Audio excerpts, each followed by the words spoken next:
Hello students, today we are going to study chapter number 9 Kings and Chronicles। शासक और इतिवृत्त मुगल दरबार के विषय में पढ़ेंगे पार्ट 2।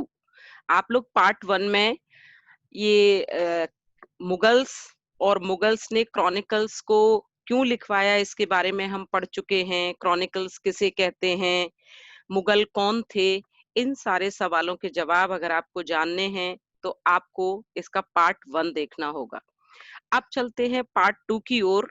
मैं सीता गुप्ता पीजीटी हिस्ट्री आज आपको इसका पार्ट 2 आगे का पढ़ाऊंगी, तो आप बच्चों जरा ध्यान से इसको समझेंगे। तो नेक्स्ट जो हमें समझना है अपना इसमें वो है कि मुगल साम्राज्य में जो पांडुलिपियों को बनाने में जो कार्य किए गए उनको विभिन्न स्टेप्स में डिवीजन किया गया। Various task involved in creating manuscript in the Mughal empire. तो जो मैन्युस्क्रिप्ट्स बनाई जाती थी, आप लोगों को पता है कि मैन्युस्क्रिप्ट बनाना आप जूनियर क्लासेस में भी पढ़ चुके हैं कि that was very difficult and laborious work. बहुत टाइम टेकिंग वर्क था, बहुत हार्ड वर्क था। इसको बनाने के लिए कई तरह की मेहनत करनी पड़ती थी।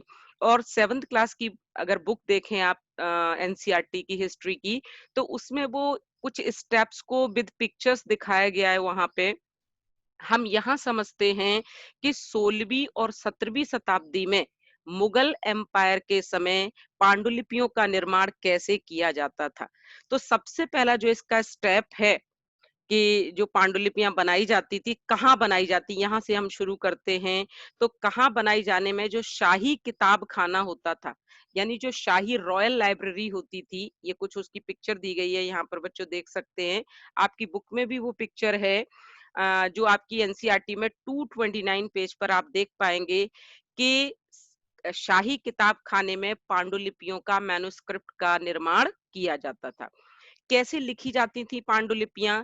तो आज की तरह उस समय बेटा प्रिंटिंग प्रेस नहीं थी। ये प्रिंटिंग प्रेस तो बाद में आई है। पहले इस तरीके की कोई मशीनें नहीं थी जो तेजी तेजी से छपाई कर दें। और क्यों ये मुगल शासक जो हैं क्यों पांडुलिपियों को अपने दरबार में लिखवा रहे हैं? तो इसका मुख्य कारण था कि वो अपनी शक्ति और सत्ता का, अपनी पावर को वो दिखाना चाहते थे।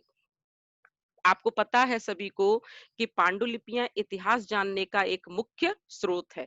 तो अब इसके स्टेप समझते हैं हम। सबसे पहला स्टेप है पांडुलिपियों को बनाने में कागज निर्माता। सबसे पहले पेपर मेकर्स होते थे जो काफी मेहनत करके कागज को तैयार करते थे, क्योंकि आज के जैसे कागज के रोल्स आते हैं और सीधे मशीन उसके ऊपर प्रिंटिंग कर देती है, ऐसी फैसिलिटी उस समय नहीं थी। दूसरे स्टेप पे काम होता था कि जो लेख कागज तैयार हो गया, दूसरे स्टेप पे जो स्क्राइब्स, जो लेखक, सुलेखक या जो खुशनवीस, एक वर्ड यूज किया गया इनके लिए, खुशनवीस होते थे, वो कैलियोग्राफी अपनी सुंदर हैंड राइटिंग से उसके ऊपर लिखते थे। उसके बाद जो चमकाने वाले होते थे, जो पन्नों पर उसको घिस करके बढ़िया सा सुंदर बना देते थे उसको, और जिससे वो पेज देखने में सुंदर लगे। और उसके बाद वो चित्रकारों के पास पेज जाता था और लिखे हुए के चारों तरफ, ये आप देख रहे हैं ना, ये बॉर्डर बना दिया या इसके ऊपर ये जो छोटे छोटे मिनिएचर पेंटिंग्स बना दी, ये जो रिटन मटेरियल है उसके ऊपर, तो पेज को सजाने का काम चित्रकार करते थे। उसके बाद एक और होते थे बुक बाइंडर्स, जो पूरे सारे जो पांडुलिपियां लिख करके तैयार की गई हैं उनको बांधने का काम करते थे। तो उन्हें सजावटी कवर के भीतर सेट कर दिया जाता था सारा मटेरियल, जितने पेजेस लिखे गए हैं कागज के, और उनको एक किताब की फॉर्म दे दी जाती थी। हाथ से ही ये काम भी हाथ के द्वारा ही किया जाता था। तो आपने देखी कि पांडुलिपियों की रचना शाही किताब घर में किस प्रकार होती थी। तो आपको 4 बातें याद रखनी है। सबसे पहले कागज बनता था, फिर उसके ऊपर सुलेखन होता था, फिर चित्रकार चित्रकारी से उसको सजाता था, और जो बुक बाइंडर होता था, जिल्द साज, वो उसको सभी पन्नों को मिला करके उसकी बुक के रूप में उसको बांध करके तैयार कर देता था। तो ये आपने देखा पांडुलिपियों को बनने की प्रक्रिया। अब थोड़े 2 वर्ड समझते हैं इसके बारे में। एक शब्द आया है सुलेखन। यहाँ आप देख रहे हैं, कैलियोग्राफी कहते हैं इसको, सुलेखन। जिनकी हैंडराइटिंग बहुत अच्छी होती थी, बहुत ही स्टाइलिश लिखते थे। ऐसे हाथ से लिखने की कला को सुलेखन कहा गया है। आज भी बच्चों हम लोग के स्कूल्स में सीसीए के अंतर्गत ये जो लिटरेचर डिपार्टमेंट होता है ये कॉम्पिटिशन्स कराता है कि किसकी राइटिंग कैसी है, कलात्मक ढंग से लिखिए। तो मोहम्मद हुसैन एक बहुत बड़े कलाकार थे जिनको ज़रीन कलम की उपाधि दी गई थी। ज़रीन कलम उनको क्यों कहा? ये उपाधि उन्हें उनकी बहुत ही सुंदर राइटिंग की वजह से दी गई थी। उन्हें एक खिताब, टाइटल कह लो दिया गया था। ज़रीन कलम का मतलब होता है सोने की कलम। और ये नस्तलिक शैली में लिखा करते थे। इनका जो स्टाइल था लिखने का, सुलेखन लिखने का जो स्टाइल था, वो थी नस्तलिक शैली। और ये नस्तलिक जो स्टाइल था लिखने का, ये अकबर को बहुत ज्यादा पसंद था। अब ये उसके ऊपर कागज के ऊपर राइटिंग बहुत अच्छी है, लिखेंगे कैसे, उसके लिए किन टूल्स का प्रयोग करेंगे। तो अकबर की इस पसंदीदा शैली को लिखने के लिए आपने देखा होगा गांवों में सड़कों के किनारे कहीं सरकंडे लगे होते हैं। उन सरकंडों को छील करके कलम बनाई जाती थी।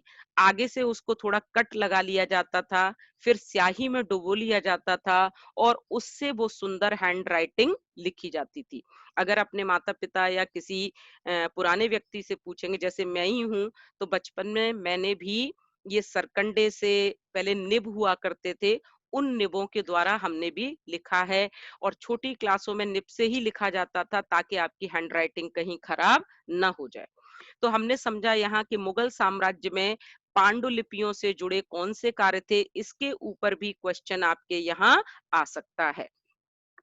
आगे चलते हैं, समझते हैं कि मुगल इतिहास में चित्रित चित्रों का उपयोग, कि कौन सी जो पेंट ये आप देख रहे हैं उनके चित्र, the use of painted image in Mughal chronicles, कि जो इनका इतिहास लिखा गया है उसमें तरह तरह के ये चित्र बनाए गए हैं। आप अगर चित्रों को गौर से देखें तो उनकी वेशभूषा, उनके जानवर, उनकी जीवन शैली, दरबार में क्या होता है, कैसी सजावट है, कैसे लोगों का वो है। ये इस चित्र में जैसे आप देख रहे हैं कि युद्ध का सीन है, युद्ध में किन हथियारों का प्रयोग किया जाता है, ये सब हमें इससे पता चलता है। अब समझेंगे कि पांडुलिपियों में रंगीन चित्र रचना पे धीरे धीरे करके तनाव बढ़ने लगा। यानी पांडुलिपियों को मैंने बताया कि लेखक ने लिख दिया, उसके बाद चित्रकार उसको सजाने का काम करते थे, यानी उसके अंदर अपने हाथ से सुंदर सुंदर चित्र बनाते थे। जैसा एक चित्र आपको इस स्लाइड में भी आपको दिखाई दे रहा है।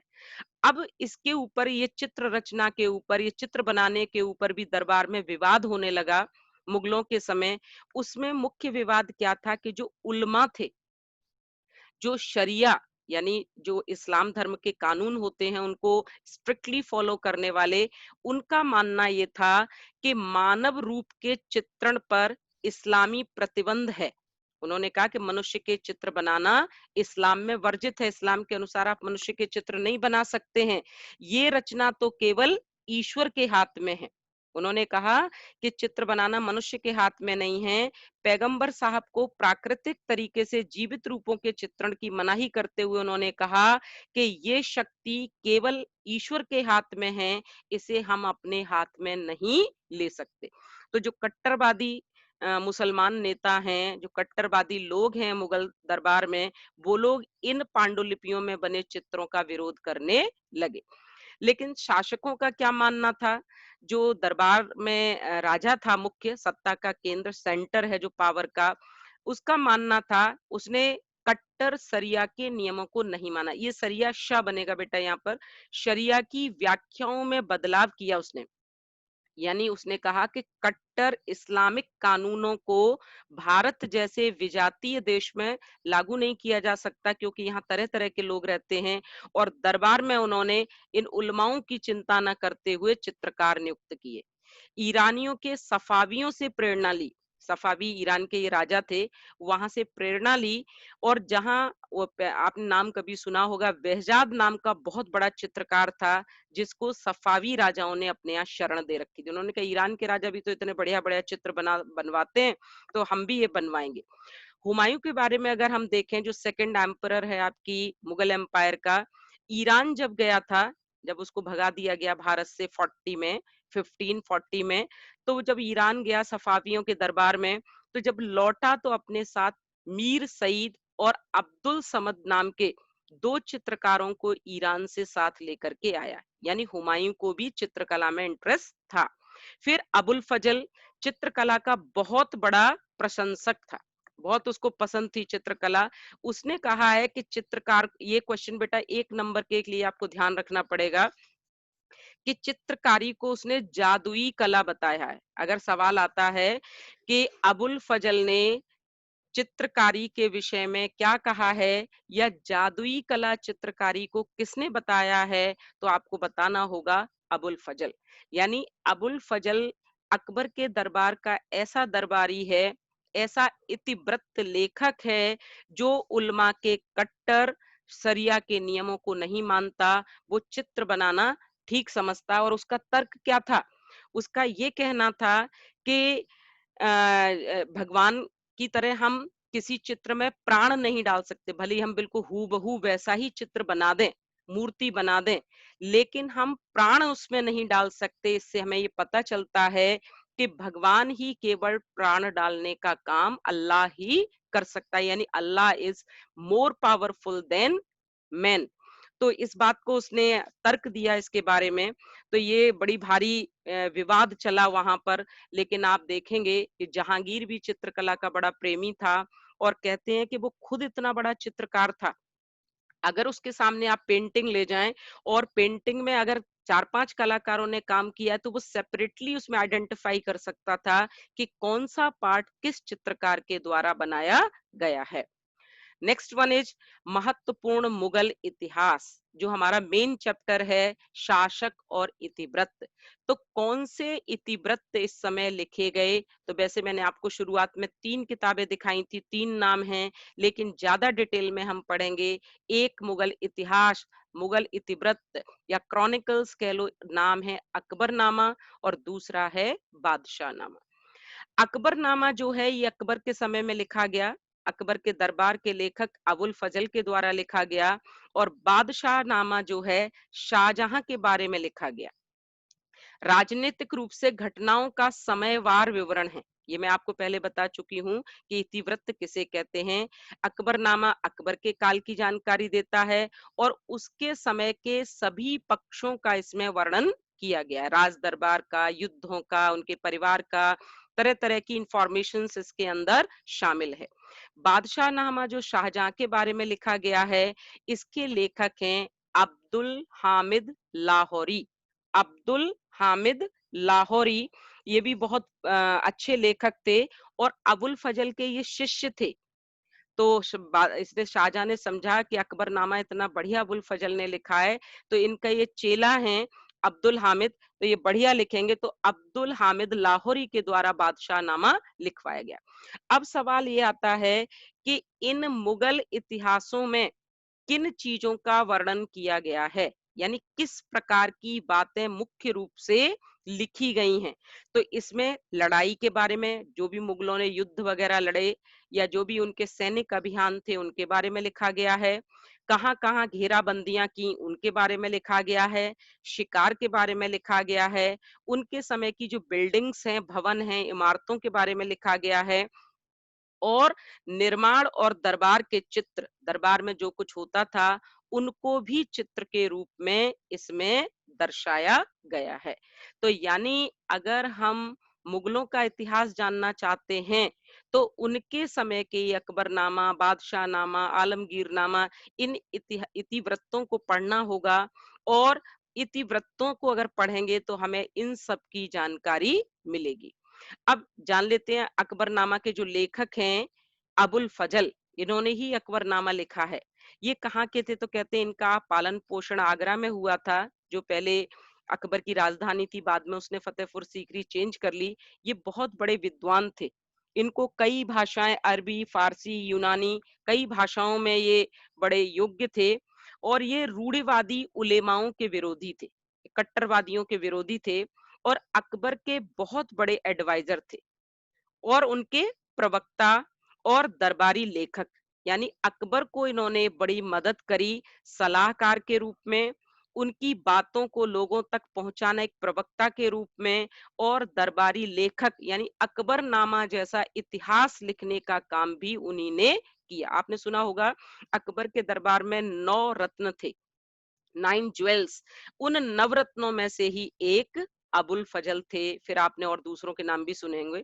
1602 में कहा जाता है कि इतने योग्य व्यक्ति जो अकबर के लिए इतने मददगार थे, सलीम जो अकबर के पुत्र था, सलीम जिसको बाद में जहांगीर की उपाधि ली, सलीम ने जो बुंदेलखंड के राजा थे बीर सिंह बुंदेला ओरछा, इसके साथ मिलकर के षड्यंत्र किया, और कहते हैं बीर सिंह बुंदेला ने अबुल फजल की हत्या कर दी। यानी इतने प्रिय दरबारी, अकबर के प्रिय दरबारी को उन्हीं के बेटे के षड्यंत्र के कारण अपनी जान गंवानी पड़ी। और कहा जाता है कि अकबर को इतना अफसोस हुआ अबुल फजल की मृत्यु से कि वो 40 दिन तक अपने कक्ष से बाहर नहीं निकले। बहुत अफसोस था कि उनके बेटे ने ही उसकी हत्या करवा दी। अब समझते हैं कि अकबरनामा की रचना कब हुई, कितने भागों में बटा है, ये किताब कैसी है, इतिवृत्त क्रॉनिकल कैसा है, जिसकी रचना अबुल फजल ने की है, और नाम से आपको पता चल रहा है अकबर के बारे में है। सबसे पहला बाबर, हुमायूं, फिर अकबर। 1589 में इस पे काम होना शुरू हुआ, और 13 वर्षों तक अकबरनामा लिखा गया। इसकी रचना के स्रोत कहाँ थे, अकबरनामा लिखने के लिए कहाँ से जानकारी मिलती थी अबुल फजल को? तो जो उस समय वो रियल लाइफ में देखता था, वास्तविक विवरण, दूसरे जो शासकीय दस्तावेज थे, डॉक्यूमेंट्स थे जो ऑफिशियल, उनको देख करके, और जो मौखिक कुछ प्रमाण, ओरल उसको जो जानकारी मिलती थी, उस आधार पर अकबरनामा की रचना की गई है। अब ये अकबरनामा जो किताब है, जैसे आप हैरी पॉटर कह लो, हालांकि वो हिस्ट्री की किताब नहीं है, हैरी पॉटर जैसे आपने देखा कि 7-8 पार्ट्स में बटी हुई है, ऐसे ही ये अकबरनामा किताब भी 3 पार्ट में बटी हुई है। इसको प्रथम जिल्द, द्वितीय जिल्द और तृतीय जिल्द कहते हैं। प्रथम जिल्द में क्या है, पहली जिल्द में मानव जाति का इतिहास दिया गया है कि कैसे मानव जाति का एवोल्यूशन हुआ है। दूसरी जिल्द में अकबर के शासन काल के 46 वर्ष तक का इतिहास है, यानी 46वें वर्ष तक जब उसका शासन रहा है तब तक का इतिहास है। और तीसरी जिल्द आईने अकबरी है, आईने अकबरी, जिसमें मिश्रित संस्कृति वाले, मिश्रित मतलब जिस देश में सभी तरह के लोग रहते हैं, और खास करके उसकी भू राजस्व व्यवस्था, उसका जो रेवेन्यू सिस्टम था, उसको बहुत डिटेल में डिस्क्राइब किया गया है। अगर आप चैप्टर नंबर 8 पढ़ेंगे तो उसमें आइन के अनुसार, यानी आईने अकबरी के अनुसार क्या व्यवस्थाएं थी किसानों की, भू राजस्व की, वो सारी आपको वहां देखने के लिए मिलेंगी। तो अगर क्वेश्चन आता है कि अकबरनामा कितनी जिल्दों में बटा हुआ है, तो उत्तर होगा 3 जिल्दों में। और उसके बाद पर्टिकुलर कोई क्वेश्चन पूछ लिया जाए कि दूसरी जिल्द में क्या है, तो आपको बताना होगा कि अकबर के शासनकाल के 46 वर्षों तक का इतिहास इस सेकंड पार्ट में शामिल किया गया है। अब इसकी लैंग्वेज कैसी है, कैसी भाषा में लिखा गया है, तो बहुत ही अलंकृत, अलंकारों से भरी हुई, यानी बहुत ही सजावटी। आप हिंदी पढ़ते होंगे तो उसमें कई अलंकारों का प्रयोग भाषा में करके भाषा को खूबसूरत बना दिया जाता है। ऐसे ही अलंकृत फारसी का इसमें उपयोग किया गया है, इसको लिखने के लिए किया गया है। आगे चलते हैं, ये अकबरनामा की रचना के विषय में हमने जाना कि अब दूसरा जो हमारा मुगल इतिहास है, मुगल क्रॉनिकल है, वो है बादशाह नामा। ये शाहजहां के शासन का इतिहास है। इसका लेखक मैंने बताया कि अबुल फजल के शिष्य अब्दुल हामिद लाहौरी थे, अब्दुल हामिद लाहौरी। और इनकी योग्यताओं को सुनकर के, इनके बारे में कि बड़े ही लायक व्यक्ति हैं, सुनकर के ही शाहजहां ने इनको बुलाया था। 3 जिल्दों में है ये भी, और प्रत्येक जिल्द 10 चंद्र वर्षों में ब्यौरा देती है। बाद में कहते हैं कि सादुल्ला खान ने इसमें सुधार किया था, और शाहजहां के तीसरे दशक के बारे में वारिस ने लिखा, ये भी इतिहासकार का नाम है, वारिस ने उसे कंप्लीट किया। आज बादशाह नाम की पांडुलिपियां इंग्लैंड के विंडसर पैलेस में अगर आप जाएं तो वहां पर इसकी ओरिजिनल प्रतियां रखी हुई हैं, जिसको आप पढ़ सकते हैं। तो बच्चों, इसी के साथ आज हमारा ये पार्ट 2 यहीं कंप्लीट होता है। अब हम पार्ट 3 में मिलेंगे। वीडियो आपको पसंद आया हो तो लाइक और शेयर जरूर कीजिएगा।